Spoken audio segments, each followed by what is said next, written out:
When you first try your hand at writing a chapter, you're gonna be super overwhelmed, or at least I know I was. It isn't until you see that blank page throwing shade at you that you realise what a massively complicated beast a novel really is. There's characters and plots and settings and backstories, and none of these are gonna exist unless you make it so.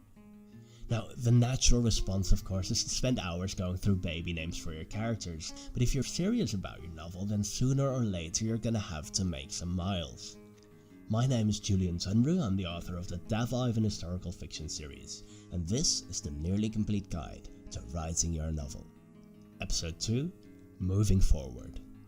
Now there's one thing I wish someone had told me when I first started off writing, and that is that nothing you decide at this point is final. It's tempting to be all finicky and perfectionist when you first start off, but in the early stages of your novel, those traits are your mortal enemy. Novel writing isn't so much building a house as it is planting a tree. At this point in time, there's no need to know exactly what the end result will look like, or even what you'll need to get there, or whether you can afford a ball pit in your basement.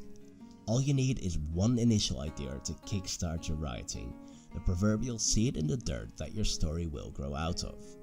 In my case, I've always been really into history. I was intrigued by the idea that for every chapter in our history books, there's millions of stories that were left untold.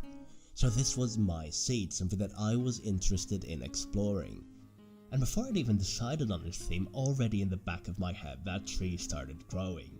I realized my main character should be someone that history might overlook, someone that in any other story would probably be the sidekick but gets propelled into prominence anyway.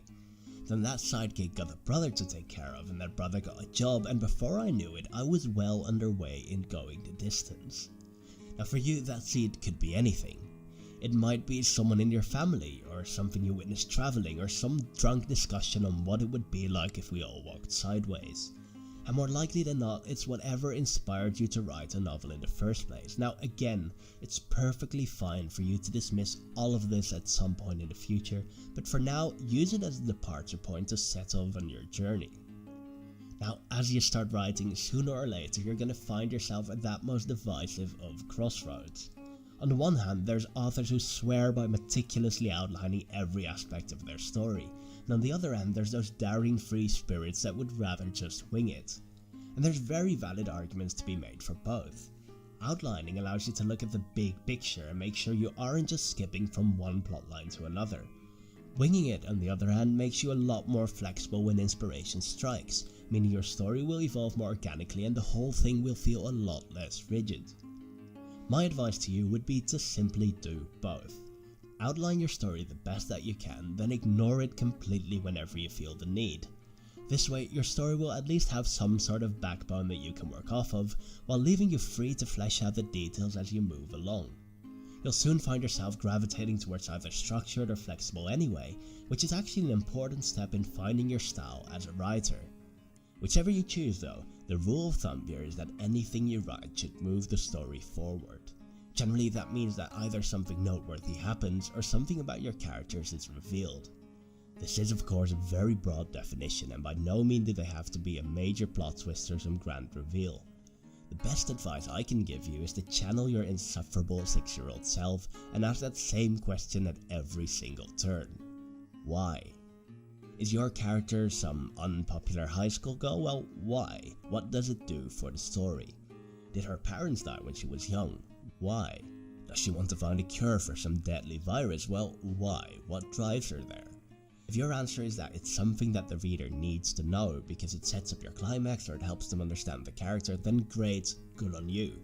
However, if at any point your answer is, I don't really know, or it worked for my Toy Story fanfiction, then scratch that bitch and don't look back. The thing is, we all have a natural tendency to draw from our own experiences.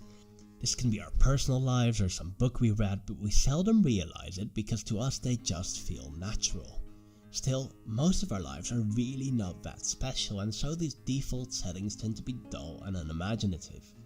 As a writer, you have the power to make anything happen, so think long and hard whether there's a better way to do what you're doing. I promise you that 9 times out of 10, the answer will be a clear and resounding yes, we can. And for the time being, that's really all you need to know to start moving forward. Again, nothing you write now is definitive, and most of it will never even see the light of day.